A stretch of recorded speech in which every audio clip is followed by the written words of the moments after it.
তো গিন্নিমা, তুমি তুমি গোপনে মা কমলাকামিনীর পুজো কেন করো? তোমাকে কে বললো? আমি আমি গোপনে মা কমলাকামিনীর পুজো করি।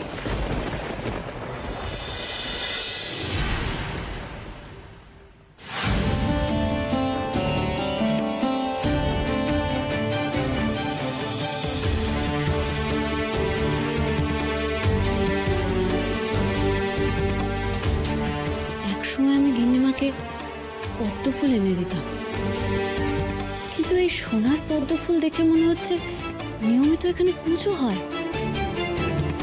কিন্তু এখানে এত আড়ালে কে পুজো করবে? মা কমলাকামিনীর পুজো হয় নাকি? হ্যাঁ, কিন্তু পুজো করলে এই চিলেকোঠা ঘরে কেন, ঠাকুর ঘরে নয় কেন? না না, এই প্রশ্নের উত্তর আমাকে জানতেই হবে। এই বাড়ির প্রত্যেকটা ইট কাঠের খবর তোমার নখদর্পণে। সেই বাড়িতে তোমার চোখের আড়ালে অন্য কেউ পুজো করতে পারে না গিন্নিমা, তাই তুমি ছাড়া এই পুজো আর কেউ করে না। বলো না গিন্নিমা, যে বাড়িতে মা কমলাকামিনীকে সবাই অপছন্দ করে, যে গ্রামে সেই মায়ের পুজো নিষিদ্ধ, সেই মাকে তুমি এতগুলো বছর ধরে গোপনে পুজো করে চলেছ, তাই তো? কেন করব না? আমি এ বাড়িতে বিয়ে হয়ে আসার পর থেকে যাকে ছায়ার মতো অনুসরণ করে এই সংসার করে তুলতে শিখেছি, সেই সেই মানুষটা আমাকে মা কমলাকামিনীর পুজো করতে শিখিয়েছিল। সে আমার দিদি অনির্বা, ওই যে যার ছবি তুমি দেখছো। বর্দার দিদি মারা যাবার পর মন্দিরের দরজা বন্ধ করে দেওয়া হয়েছিল, এই বলে যে মা কমলাকামিনীর রোষে ওদের মৃত্যু হয়েছে। সকলে এই কথা বিশ্বাস করেছিল, কিন্তু কিন্তু আমি করিনি। আমি এ কথা বিশ্বাস করিনি, কারণ আমি জানি মায়ের রোষে কোনো দিন তার ভক্তের ক্ষতি হতে পারে না। মা কোনো দিন তার ভক্তের প্রাণ নিতে পারে না দেবী। কিন্তু ডাক্তারবাবুর মা বাবার ছবি এই বাড়িতে কেন নেই? একটা 5 বছরের শিশু যখন তার বাবা মাকে হারায়, তখন যে তার কি ভয়ঙ্কর মানসিক পরিস্থিতি হয়, সেটা আমি নিজের চোখের সামনে দেখেছি দেবী।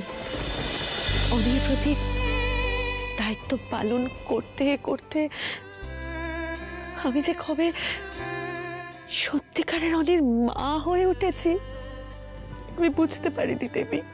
আমার অনি আমাকে যে মাতৃত্বের স্বাদ দিয়েছে, আমাকে যে সম্মান শ্রদ্ধা দিয়েছে, এত ভালোবাসা, এত সম্মান শ্রদ্ধা আমার নিজের সন্তানরা আমাকে দেয়নি দেবী, দেয়নি। মানে আমার চোখের মনি।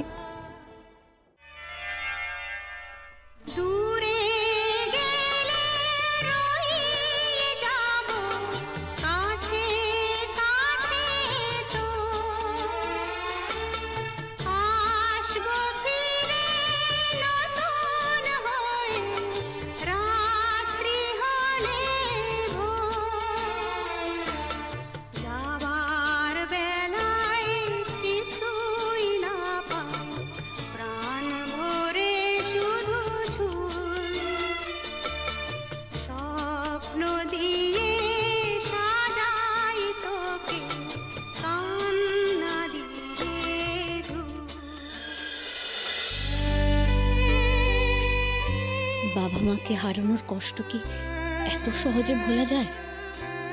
তার উপরে যারা এমন দেবতুল্য ছিলেন, যে মানুষগুলোর ছবি তোমাদের স্মৃতিতে এত উজ্জ্বল, তাদের ছবি লুকিয়ে রাখো কেন?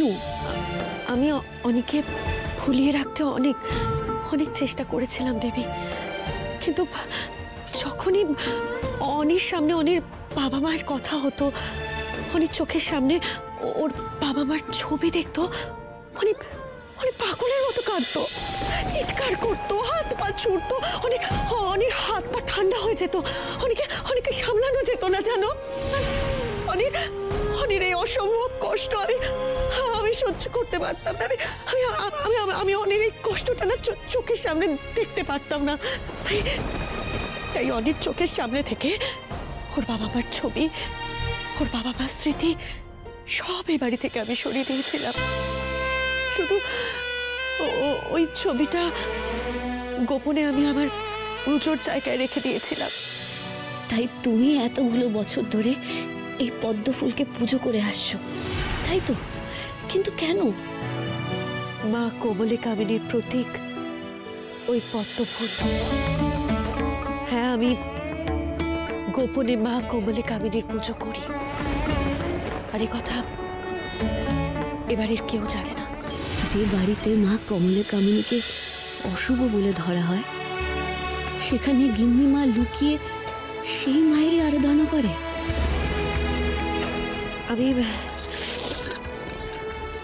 আমি তোমার মনের কথাটা বুঝতে পারছি দিদি। আসলে আমার দিদির আদেশ ছিল। নিজু, আমি তোকে আজ একটা কথা বলি, আমার কথাটা ভালো করে মন দিয়ে শোন।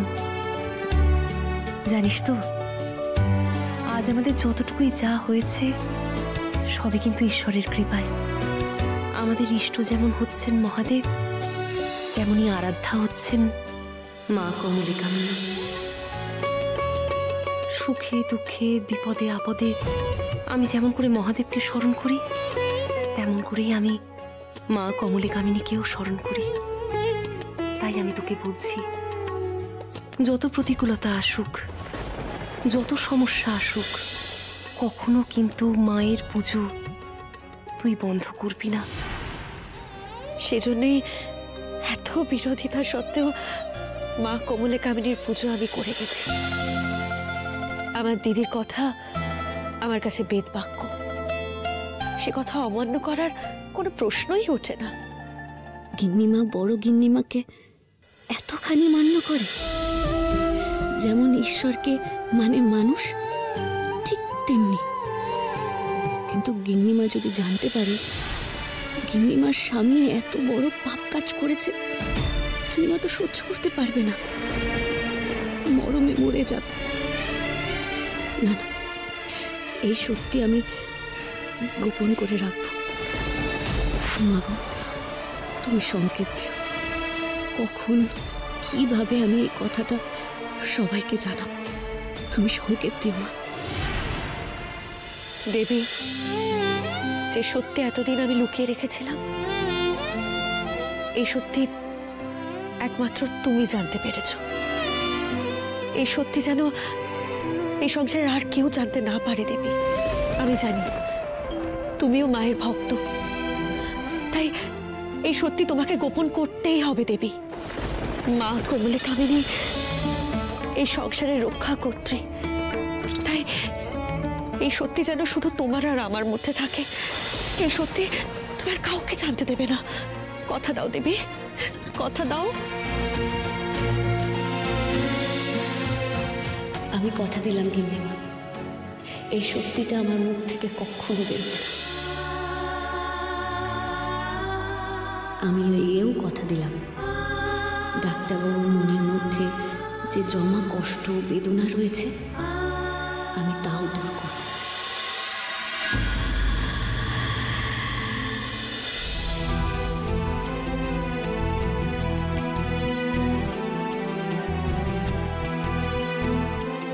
মোহিনী ঘরের দরজা জানলা সব বন্ধ কেন?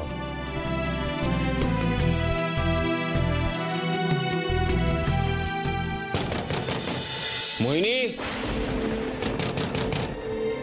মোহিনী। কে? আমি অনিকেত। তুমি এরকম দরজা জানলা সব বন্ধ করে রেখেছো কেন? কিছু হয়েছে? কিচ্ছু হয়নি।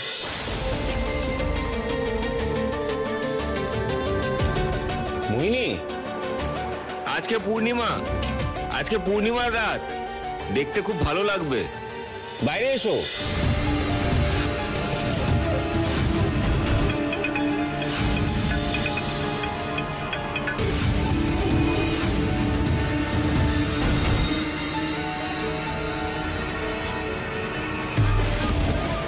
আজকে নিজেকে নিয়ন্ত্রণ করার মতো ক্ষমতাটুকু আমার নেই। আর যদি অনিকেত বা বাড়ির কারণ মুখোমুখি হই তাহলেই তো সর্বনাশ। আমার স্বরূপ সবাই জেনে যাবে। মোহিনী কি হলো, এসো।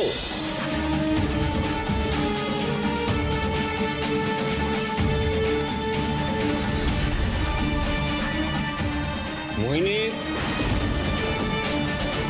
অনিকেত আজ থাক, আজ আর বাইরে বেরোতে ইচ্ছে করছে না।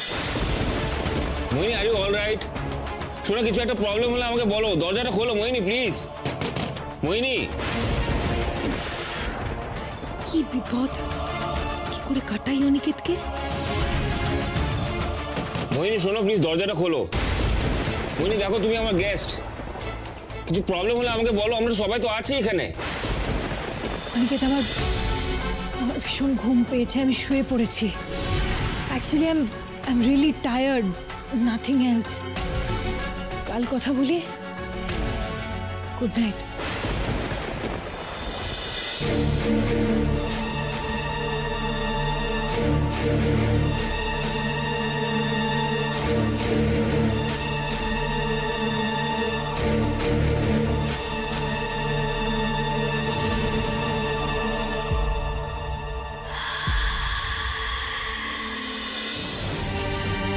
মোহিনীর কথাগুলো কেমন উইয়ার্ড লাগলো। সব ঠিক আছে তো?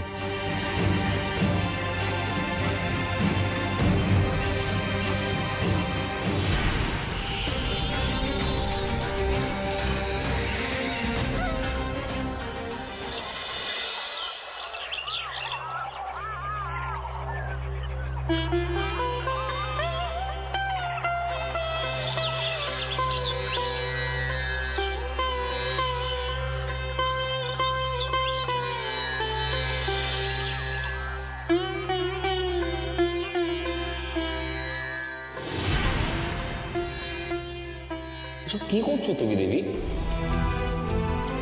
এত সকালে ফল ফুল দিয়ে এসব কি?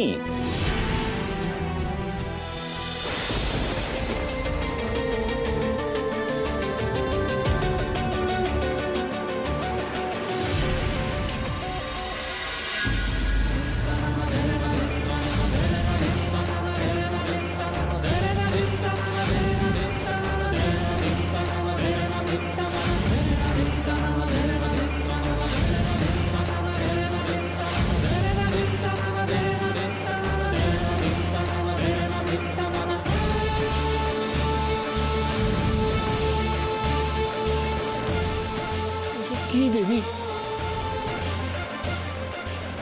তুমি কি করলে? এটা তুমি কি করলে? এটা কি করছো তুমি? কেন? কোন সাহসে করেছো এই কাজটা? তুমি কোন সাহসে করলে এটা? কোন সাহসে?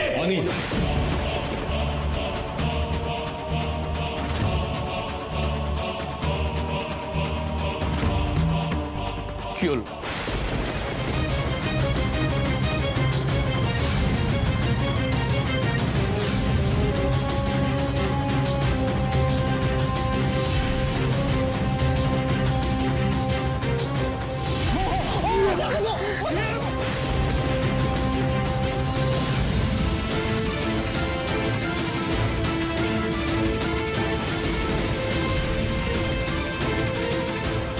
সেই সমস্ত পাপ এত বছর ধরে জমা হয়ে আছে, আজ সেই পাপ তোমাকে মাটির সাথে মিশিয়ে দেবে। কার থেকে অনুমতি নিয়ে তুমি এই কাজ করেছো? এত দুঃসাহস তোমার হলো কি করে? আমি তোমাকে একটা কথা জিজ্ঞেস করছি, কার থেকে পেয়েছো এই ছবি? কোথা থেকে পেয়েছো? আজ শুভ দিন, বাড়িতে মকর সংক্রান্তির পুজো। এই দিনে পরিবারের স্বর্গীয় গুরুজনদের ছবিতে মালা দিয়ে তাদের শ্রদ্ধা জানানো হবে। এটাই তো স্বাভাবিক। আপনি এমনটা কেন করছেন বড়বাবু? আপনার তো খুশি হওয়া উচিত।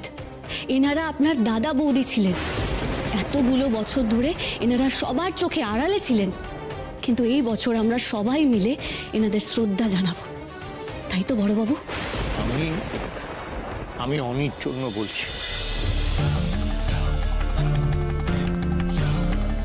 অনির জন্য দেখো, দেখতে পাচ্ছ না তুমি ও কিরকম কাঁপছে? তুমি ভাবতে পারছো তুমি কত বড় অন্যায় করেছো? উন্মাদ, বদ্ধ উন্মাদ হয়ে গেছে এই মেয়েটা, যা ইচ্ছে তাই করে যাচ্ছে। আরে বাবা, যে কাজটা করার কথা আমরা সারা জীবনে কল্পনাও করতে পারিনি, সে কাজটা তুমি অবলীলাই করে ফেললে। এটা তুমি একেবারে ঠিক করনি। এটা অনির কত বড় দুর্বল জায়গা তুমি জানো? আমরা দেবরায় পরিবারের কেউ কখনো আমাদের বড়দা বড় বৌদির নাম পর্যন্ত মুখে আনি না। তুমি তুমি সেই কাজটাই করে বসলে।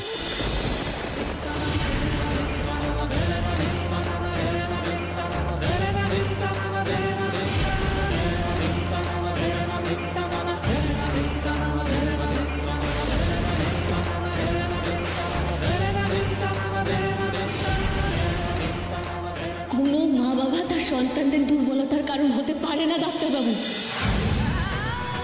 ওনারা তো আপনার সব থেকে বড় শক্তির জায়গা। একবার তাকিয়ে দেখুন ডাক্তারবাবু, একবার তাকিয়ে দেখুন। যাদের দেখে দিন শুরু করলে আপনার দিন সব থেকে ভালো যাবে, তাদের দিকে একবার তাকিয়ে দেখুন আপনি। ওনাদের আশীর্বাদ সব সময় আপনার উপরে আছে, আপনার সাথে আছে ওনারা। ওনারা কি কখনো আপনার খারাপ থাকার কারণ হতে পারে? কখনো না ডাক্তারবাবু।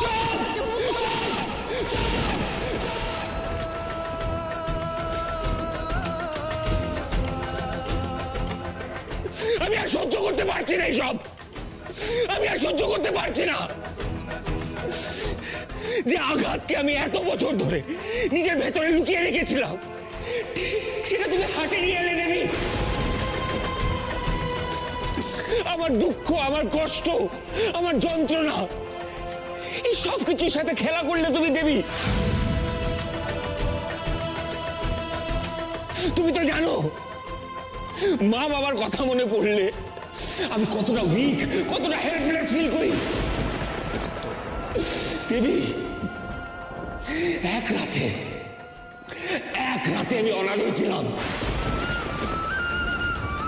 এক রাতে আমার থেকে সবকিছু কেড়ে নেওয়া হয়েছিল। 5 বছর বয়স থেকে দেবী, 5 বছর বয়স থেকে একটা লোনলি লাইফ আমি লিড করেছি। কিভাবে লিড করেছি আমি জানি। এটা আমার লাইফের সব থেকে বড় উইকনেস দেবী, আমার লাইফের সব থেকে বড় উইকনেস। কিভাবে আঘাত দিলে তুমি।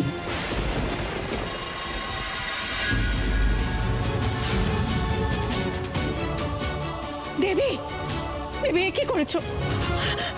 কেন কেন এটা করলে তুমি দেবী? কাল যে আমি তোমাকে কত করে বললাম।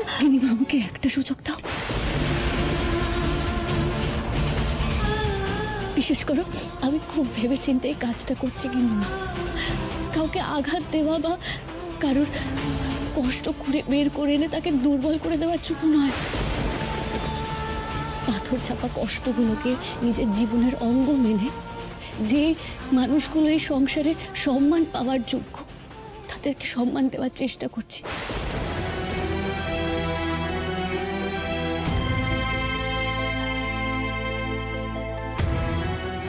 আর আমি যা করেছি খুব ভেবেচিন্তে কাজটা করেছি। ভেবেচিন্তে? এই বুঝি তোমার ভেবেচিন্তে কাজ করার নমুনা?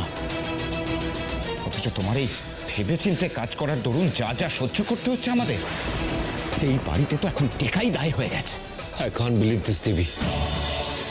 তুমি আমার ইমোশনের সাথে এভাবে খেলবে। I can't believe this, Devi. I seriously can't believe this. অনি শান্ত হ, তুই আমার সঙ্গে আয় তো, তুই আমার সঙ্গে আয়। অনি শান্ত হ বাবা, শান্ত হ। অমন করে না বাবা, অমন করতে নেই। আমি তোকে কথা দিচ্ছি, এমন আর কখনো হবে না তোর সাথে। এই ছবি এক্ষুনি এখান থেকে সরিয়ে দেওয়া হবে। আমি ব্যবস্থা করব। কেন গিন্নিমা, কেন তুমি সরিয়ে দেবে?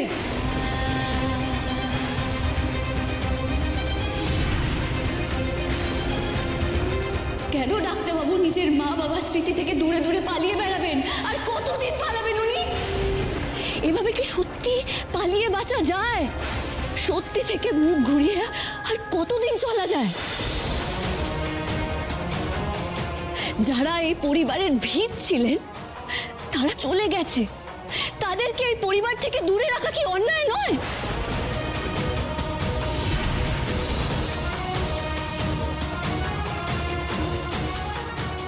তাদের তো দোষ ছিল না। কি বড় বাবু? দেবী আমায় হঠাৎ এইসব প্রশ্ন করছে কেন? দোষ ছিল না তো?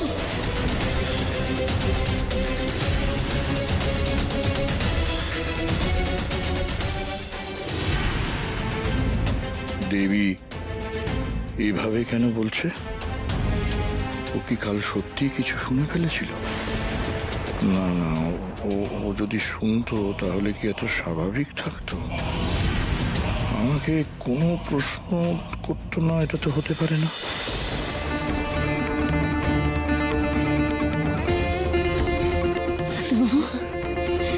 তাকান, আমি যে আপনার মা বাবার ছবি বের করে এনেছি, ওটা অস্বাভাবিক নয়। কোনটা অস্বাভাবিক জানেন? 5 বছর বয়সে যে আঘাতটা আপনি পেয়েছেন, মা বাবাকে হারানো, সেটা এখনো আপনার মনের ভেতরে জমিয়ে রেখে দিয়েছেন ডাক্তারবাবু। আপনি প্রতিটা দিন যে যন্ত্রণায়, একাকিত্বে আপনি দিন কাটিয়েছেন, কান্না, কষ্ট সবকিছু আপনার মনের ভেতরে জমে আছে। আপনার প্রত্যেকটা অনুভূতি আপনি বিসর্জন দিয়ে একটা পাথর হয়ে গেছে। তারপরেও 20টা বছর কেটে গেছে ডাক্তারবাবু, তাও আপনি নিজের মা বাবার মৃত্যুটা মেনে নিতে পারেননি। আপনি তো জানেন জন্ম মৃত্যু জীবনের নিয়মে চলে, আর আমাদের সবাইকে একটা সময় মেনে নিতে হয় ডাক্তারবাবু। আপনি যদি নিজেই বাঁচা ছেড়ে দেন, তাহলে এতগুলো বছর ধরে আপনাকে কষ্টে দেখে আপনার মা বাবা কতটা কষ্ট পাচ্ছেন বলুন তো? আমি জানি আপনজনদের হারানোর কষ্ট সেই বোঝে যার উপর দিয়ে যায়। এবার নিজের মনের জানলাগুলো খুলে দিন ডাক্তারবাবু। আপনার মনের ভেতরে জমে থাকা সব দুঃখ কষ্ট হাওয়ায় ভাসিয়ে দিন ডাক্তারবাবু, তাহলে আপনার মা বাবা শান্তি পাবেন।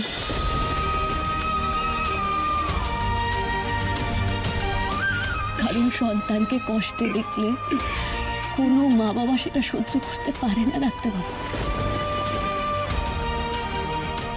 সেই জগতে থাকুক বা না থাকুক।